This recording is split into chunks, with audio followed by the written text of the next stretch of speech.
অতি সুস্বাদু আলুর খাস্তা কচুরি বাড়িতে বানানোর জন্য আটা ময়দা নিয়ে ময়দার পরিমাণটা একটু বেশি, তাতে চিনি, নুন, সামান্য খাবার সোডা আর ডালডা ঘিয়ের ময়াম দিয়ে ভালো করে মেখে নিতে হবে। এবার সর্ষের তেলের মধ্যে আদা, কাঁচা লঙ্কা থেঁতো ভালো করে নেড়ে নিয়ে তাতে ভাজা জিরের গুঁড়ো, ভাজা ধনের গুঁড়ো আর কাসুরি মেথি দিয়ে আরেকটু নেড়ে নিতে হবে।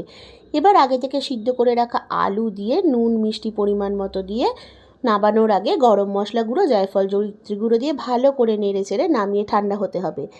এবার আটার লেচি থেকে একটু বড় বড় লেচি কেটে তার মধ্যেই পুর ভরে হাতে করে একটু চ্যাপটা চ্যাপটা করে দিয়ে ঠান্ডা ডালডা ঘিয়ের মধ্যে দিতে হবে। এই পুরো খাস্তা কচুরিটা কিন্তু ভাজতে হবে একদম লো ফ্লেমে। ভাজতে সময় লাগবে 45 মিনিট থেকে 1 ঘন্টা। নিজে থেকেই যখন ফুলে লাল লাল হয়ে যাবে তখন বুঝবেন খাস্তা কচুরি একদম রেডি হয়ে গেছে। আর চায়ের সাথে সসের সাথে পরিবেশন করুন সুস্বাদু খাস্তা কচুরি। আমার রেসিপিটা যদি ভালো লেগে থাকে আমার চ্যানেলটাকে সাবস্ক্রাইব করে দিয়ে আমার পাশে থাকবেন। ধন্যবাদ।